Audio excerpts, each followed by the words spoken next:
단순한 말 한마디가 사실은 부부 대화법의 핵심입니다. 핵심. 네, 구독, 좋아요 부탁드립니다.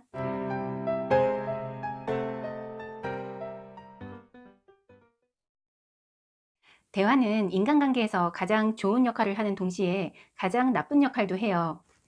대화를 어떻게 하느냐에 따라서 관계가 좋아지냐 나빠지냐를 좌지우지하게 돼요. 여러분도 평소 느끼시겠지만 말이 얼마나 중요한지 몰라요. 부부로 살면서 이 말 때문에 얼마나 많은 상처를 받게 되는지 몰라요. 결혼을 해서 어느 정도 살다 보면 편하다는 이유만으로 너무 편해서 막 하는 말들을 쓰게 되죠. 한때는 이 사람 없이는 한시도 못 살 것처럼 설레던 마음이었는데 점점 편해지다 보니까 말도 막 하게 되고, 말이 막말이 되면 점점 막 그런 관계로 전락하는 게 부부관계죠. 아내나 남편을 소중히 여기는 말을 평상시에 쓴다면 배우자는 계속 나에게 소중한 사람일 수 있고요. 말을 막 하게 되면은 배우자가 어느 순간 나에게 그 정도 수준의 사람이 되는 겁니다. 소중하지 않은 사람이 아니라 한때 소중했던 사람, 한때 설레었던 사람으로, 그냥 그런 기억 속에 있는 사람으로 묻히게 되죠. 그러면서 가끔 이렇게 얘기할 때 있어요. 아, 이 사람 예전에는 정말 멋있었는데, 아, 이 사람 예전에는 정말 좋은 사람이었는데, 과거의 기억 속에서 좋았던 사람으로만 남게 돼요. 그러면 서로에게 피해자가 되기 쉬워요. 다 이 말 때문이죠. 사회적 관계에서 스트레스 받고 힘들고 그랬던 부분을 집에 가서 서로에게 풀게 되는 거예요. 받아줄 것 같아서 나의 속내를 다 털어놓지만 사실 잘못된 방법으로 털어놓기 때문에 돌아오는 말도 원했던 대답은 아니게 되는 거예요. 이걸 뭐라 그러냐면 서로의 감정 쓰레기통이 되었다라고 할 수 있어요. 부부는 서로에게 있어서 감정 쓰레기통이 되면 안 돼요. 그럼 어떻게 하면 대화를 잘 할 수 있을까요? 라고 물어보시는데, 그럴 때는 마음의 높이를 맞춰보세요. 마음의 높이란 상대의 입장을 이해하려고 하는 마음. 저 사람도 나와 똑같다. 내 아내도 내 남편도 나와 똑같이 힘들고, 나와 똑같이 스트레스 받았고, 나와 똑같이 사랑받고 싶다.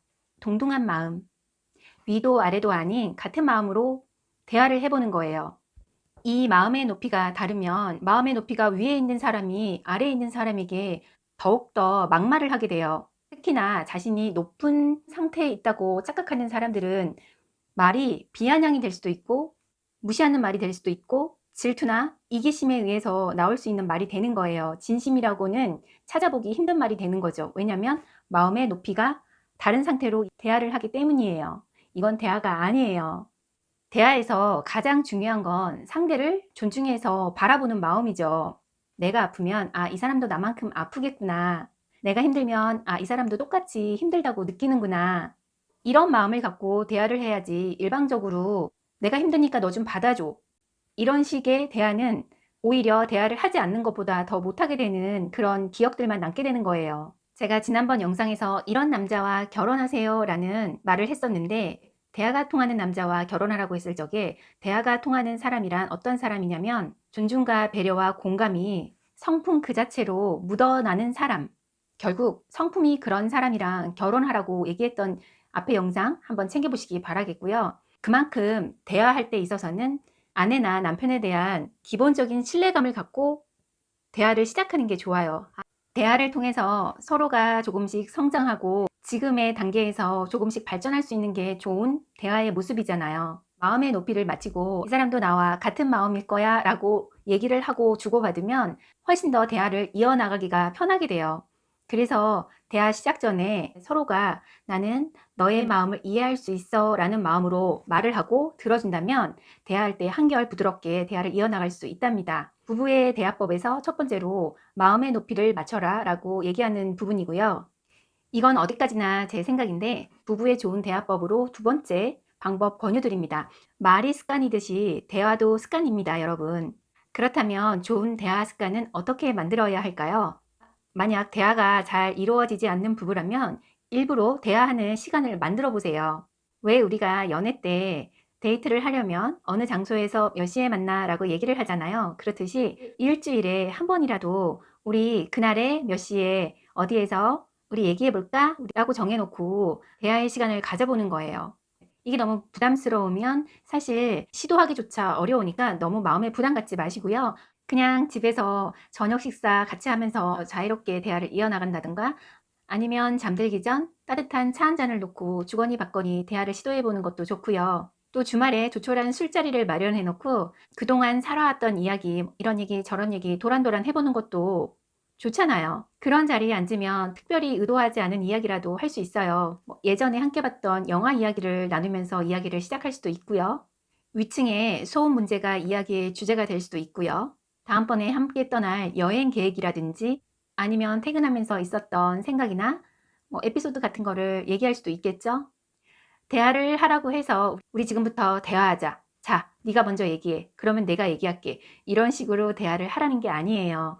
자연스럽게 일상적인 이야기를 하면서 서로의 생각과 감정을 주고받듯이 하라는 거죠. 자연스럽게 이야기를 시작하다 보면 어느새 부부도 모르게 말에 꼬리에 꼬리를 무는 대화가 계속 이어질 거예요. 즐거운 이야기로 이어가다 보면 맞아 맞아 그랬어 그랬어 공감도 할 수 있고 웃기만 해도 좋은 대화 시간이 되는 거랍니다. 그러면 그날의 대화는 성공적인 대화라고 할 수 있어요. 근데 이렇게만 하면 좋겠는데 많은 부부들이 대화에서 가장 흔히 하는 실수가 지적질이에요. 지적질. 사실 대화가 어려운 건 의견의 차이를 좁히기가 어려워서 그렇죠. 근데 이 의견의 차이를 좁혀가는 게 대화인데 마음의 높이를 맞추지 않고 대화를 하다 보니까 자기도 모르게 평상시 하던 습관대로 말이 나가는 거예요. 이런 말들 있죠. 당신은 맨날 그렇게 단순하게만 생각해? 매사가 생각이 그렇게 짧어? 이거는 완벽한 지적질이에요. 이렇게 남편이나 아내 중에 누군가가 이 말을 탁 던지고 나면 대화는 대화가 아닙니다. 싸움으로 이어지게 되죠. 좋은 대화는 경청이 전부라고 해도 과언이 아니에요. 그냥 웃으면서 들어줘 보세요. 그래, 그래. 맞아, 맞아. 아, 그랬겠구나. 조금 어렵더라도 일단 긍정의 반응을 해주세요. 이 긍정의 반응을 할 때 목소리나 표정도 아주 중요해요. 왜냐면 말이란 몸 전체를 이용해서 하는 거거든요. 눈을 바라보면서 귀를 열고 입으로는 목소리를 내고 몸으로는 제스처를 하면서 잘 듣고 있으니 그래 계속 얘기해도 돼 라는 신호를 보내고 있어야 해요. 그래야 말을 하는 아내가 말을 하는 남편이 계속해서 자연스럽게 자신의 감정을 잘 표출하는 이야기를 할 수 있는 거랍니다. 내가 지금 이야기를 잘 듣고 있어. 너에게 공감하고 있어. 이런 신호를 보내야 하는 시점에서 꼭, 꼭 반드시 자기 이야기를 해버리는 남편과 아내분도 있어요. 이런 분은 배우자를 존중하는 마음이 없는 거예요. 아무리 하고 싶은 말이 있어도 그때만큼은 잘 들어주는 그러한 시간이어야 하는데요. 에이, 그게 아니잖아. 네가 잘못했네. 이렇게 얘기하시는 분들이 있으세요. 그런 식으로 대화를 툭 자르면 어떤 분이라도 어떤 사람이라도 대화를 이어나가기란 정말 힘들 거예요. 그러면 결국 좋은 의도에서 나의 마음을 열어서 보여주고 싶었던 아내나 남편분도 에이, 그러면 그렇지. 내가 당신이랑 무슨 얘기를 해. 하고 포기 선언. 가버리죠. 가끔 외식할 때 식당에서 이런 풍경을 보게 돼요. 아내가 남편에게 오늘 어땠어? 라고 말을 꺼내는데 남편분이 그날 별로 기분이 안 좋으셨나 봐요. 밥이나 먹어. 말하기도 싫어. 이렇게 얘기하면서 대화의 시작을 싹둑 잘라버리는 분이 계시더라고요. 또 어떤 아내는 남편을 마냥 애 취급하는 분도 계세요. 남편에게 아유 더러워. 손 좀 닦어. 물티슈를 남편에게 밀치면서 그렇게 말을 하더라고요. 옆에서 듣기에도 좋지가 않은데 듣는 남편은 정말 기분이 별로였을 것 같아요. 같은 말이라도 얼마든지 좋게 할 수 있는데요. 이럴 때 이렇게 얘기해 보면 어떨까요? 아내가 오늘은 어땠어? 라고 물어보는데 말하기가 정말 힘들고 귀찮더라도 아내를 존중하는 마음에서 나 지금 배가 너무 고파서 그러는데 밥 다 먹고 이따가 얘기하면 안 될까? 이렇게 얘기하면 아내가 안 기다려줄까요? 얼마든지 기다릴 수 있죠. 그러면 이미 앞에서 말을 시작했던 아내분도 느끼실 거예요. 아, 지금 우리 남편이 매우 힘들어서 말할 기운조차 없구나. 말할 기분이 아니구나. 일단 밥을 먹어야겠다. 힘이 나도록. 이렇게 생각하고 넘어가겠죠. 기분 나쁘지 않겠죠.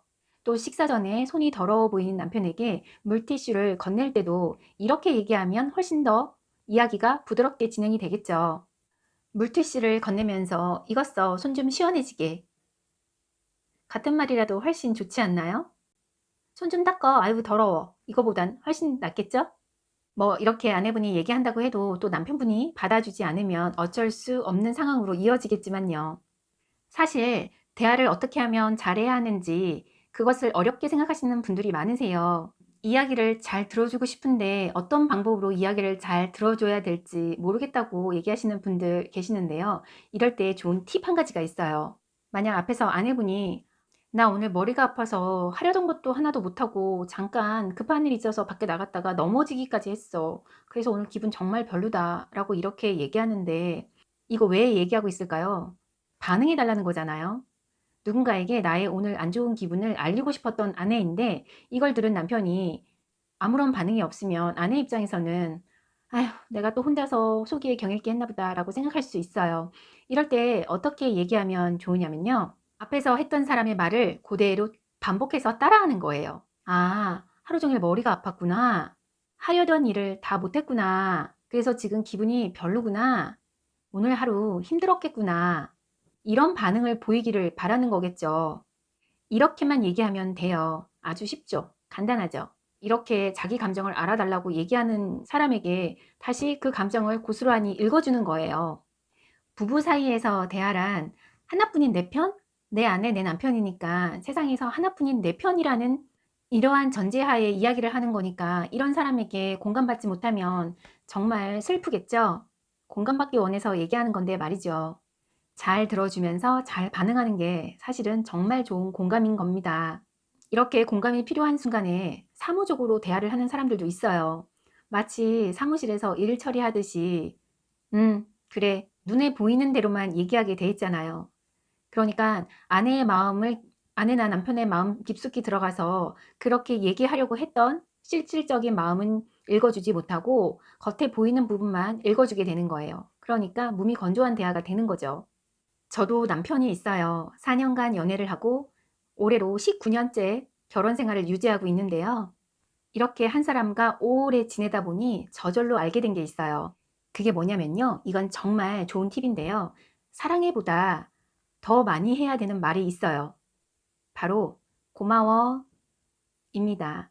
고마움이란 신뢰가 기본 바탕이에요. 믿음이 있기 때문에 고마움이 생기는 거니까요. 근데 사랑해 라는 말도 어려운데 고마워 라는 말도 무척 어렵다고 하시더라고요. 그럼에도 불구하고 사랑해 사랑해 사랑해를 자주 하다 보면 자기도 모르게 입에 자연스럽게 붙어서 사랑해 라는 말이 잘 나올 수 있듯이 고마워 고마워 오늘 고마웠어 고마워 고마워 이렇게 하다 보면 어느새 고마워라는 말이 자연스럽게 나올 수 있어요. 말의 힘이란 정말 놀라워요. 고마워, 고마워를 하다 보면 정말로 고마운 사람이 돼요. 그거는 말하는 사람도 고마움을 느끼게 되는 거고, 그걸 듣는 사람도 계속 고마움을 유지할 수 있도록 자기 자신도 변화를 시도한다는 거예요.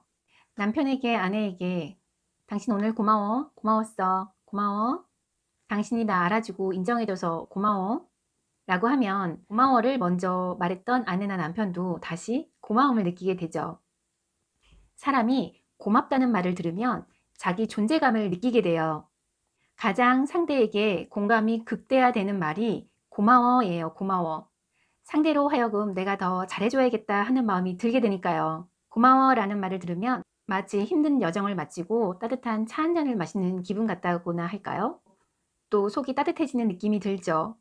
따뜻하게 사람의 품에 안긴 것 같은 그런 위안을 받기도 해요. 이게 고마워라는 말의 위력인데요. 사랑해라는 말도 좋지만 고마워라는 말을 많이 하면 나빠질 상황이 별로 없어요. 나빴던 상황도 좋은 상황으로 변하게 되죠. 자존심이 상해서 고맙다는 말을 못하겠다고요? 그래도 해보세요. 하고 나면 정말 고마운 일이 생긴답니다. 처음 하기가 어려워서 그렇지 고맙다는 말을 하고 나면 마음이 평온해지기까지 해요. 내가 하는 모든 말들은 과거, 현재, 미래에 대한 감정을 모두 품고 있어요. 그래서 말 하나하나가 정말 굉장한 기운을 갖는데요. 말에 한 사람의 전생이 다 들어있다고 해도 과언이 아니에요. 제가 전에 영상에서도 얘기했듯이 말이 곧 사람이거든요. 부부의 좋은 대화법 중에 세 번째는 고마워 라는 말을 많이 해보세요. 대화가 자연스럽게 이어질 수 있어요. 만약 이런 것이 진짜 내 입으로 내뱉기가 너무너무 닭살 돋고 힘이 든다면 카톡 같은 메시지를 한번 보내보는 것도 좋아요. 지금까지 나의 반쪽으로 지내줘서 정말 너무 고마워 라고 한다면 처음에는 받아보는 남편이나 아내분도 닭살스럽겠지만 기분 좋을 거예요. 고마워 라는 말은 당신이 나에게 소중한 사람이야 라는 말과 같은 거거든요. 고마워 라는 말이 같은 마음 높이에서 할 수 있는 말이거든요. 고마워 라는 말을 일부러라도 시간을 마련해서 해보세요. 고마워 라는 단순한 말 한마디가 사실은 부부 대화법의 핵심입니다. 핵심. 사랑의 만큼이나 정말 좋은 말. 고마워. 여러분도 오늘 이 말 한번 닭살 돋지만 꼭 한번 해보시기 바랍니다. 서로의 눈빛이 달라질 수 있어요. 세월이 흐를수록 일상에 묻혀버리는 부부간의 대화가 문득문득 그리워질 때가 있죠. 예전에는 정말 우리 서로 대화가 잘 통했었는데 그런 대화 한번 해보고 싶을 때도 있죠. 저는 가능하다고 생각합니다. 일부러 대화의 시간을 만들어서 서로의 마음을 맞추고 고마워라는 말을 자주 사용한다면 얼마든지 부부의 대화를 좋게 이끌어갈 수 있어요. 여러분, 오늘의 이야기가 마음에 드셨다면 좋아요, 구독 눌러주시고요. 저는 다음 영상에서도 삶의 질을 높이는 이야기 갖고 돌아오겠습니다. 여러분, 그때까지 안녕.